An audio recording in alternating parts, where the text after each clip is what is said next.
कोई देश में घुसपैठ कर ले उसके बाद नागरिकों जैसे कानूनी अधिकार मांगने लगे, ये कैसे चल सकता है? क्या आप चाहते हैं कि हम रोहिंग्याओं के लिए रेड कारपेट बिछा दें? ये सख्त टिप्पणी सुप्रीम कोर्ट की ओर से की गई है। बात चल रही थी भारत में अवैध तरीके से घुसे रोहिंग्याओं को लेकर। सुप्रीम कोर्ट में दायर याचिका में कहा गया है कि इस साल मई में दिल्ली पुलिस ने 5 रोहिंग्या लोगों को हिरासत में लिया था। इसके बाद से उनका पता नहीं चल सका। कोर्ट ने उन्हें वापस म्यांमार भेज दिए जाने का अनुमान लगाते हुए कहा, तो क्या हम लाल कालीन बिछाकर इन लोगों का स्वागत करें? बॉर्डर की फेसिंग काट कर या सुरंग बनाकर देश में जो रोहिंग्या घुसते हैं, जो कानून की सुरक्षा अब मांग रहे हैं। इधर कोर्ट में ही कुछ वकील उन्हें शरणार्थी बता रहे थे।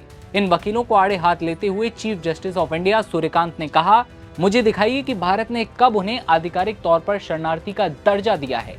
कोई देश में घुसपैठ कर ले उसके बाद नागरिकों जैसे कानूनी अधिकार मांगने लगे, आखिर ये कैसे चल सकता है? सीमित वेलफेयर रिसोर्स पर दबाव पर जोर देते हुए चीफ जस्टिस ने पूछा, क्या आपके गरीब बच्चे इन फायदों के हकदार नहीं हैं? क्या हमें कानून को इतना लंबा खींचना होगा? कोर्ट में मौजूद सॉलिसिटर जनरल तुषार मेहता ने जजों का ध्यान इस ओर दिलाया कि ये एक पीआईएल के तौर पर दाखिल याचिका है।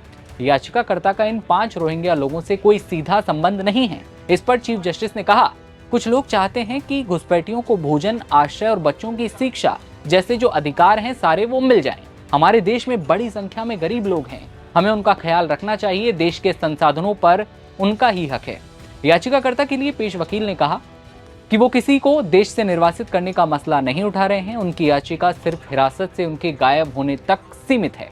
इस पर चीफ जस्टिस ने कहा, यानी ये हेबियस कॉर्पस यानी कि बंदी प्रत्यक्षीकरण याचिका है। आपने अवैध तरीके से देश में घुसाए लोगों की रिहाई मांगने के लिए ये तरीका अपनाया। कोर्ट ने यह भी कहा कि उत्तर भारत की सीमाएं काफी संवेदनशील है।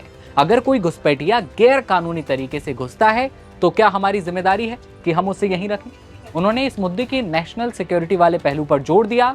देश के अंदर बहुत कुछ हो रहा है, राष्ट्रीय सुरक्षा को अहमियत देना जरूरी है, और कहा कि वकीलों के अनुरोध पर कोर्ट ने मामले को 16 दिसंबर तक के लिए सुनवाई के लिए आगे का निर्देश दे दिया है। दरअसल याचिका में ये आरोप लगाए गए थे कि रोहिंग्या लापता हो रहे हैं। हालांकि सॉलिसिटर जनरल तुषार मेहता ने अर्जी के आधार पर ही सवाल उठाया और कहा कि इसे किसी ऐसे व्यक्ति ने दायर किया है जिसका इस मुद्दे से या फिर इस मुद्दे को उठाने का कोई अधिकार नहीं है। भारत में रोहिंग्या विवाद एक बार फिर गर्म है। ये बात इसलिए भी चल रही है क्योंकि एक तरफ तर्क है कि म्यांमार में प्रताड़ित हुई ये मुस्लिम अल्पसंख्यक आबादी मानवीय आधार पर शरण की हकदार है, तो दूसरी तरफ ये बड़ा सवाल है, क्या देश की सुरक्षा से समझौता किया जा सकता है?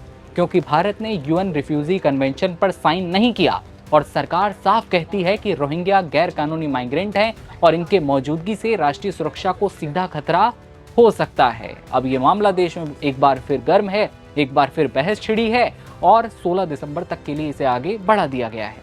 रोहिंग्याओं को लेकर, राष्ट्रीय सुरक्षा को लेकर आप क्या सोचते हैं? कमेंट सेक्शन में बताइए और देखते रहिए नवभारत टाइम्स। नमस्कार।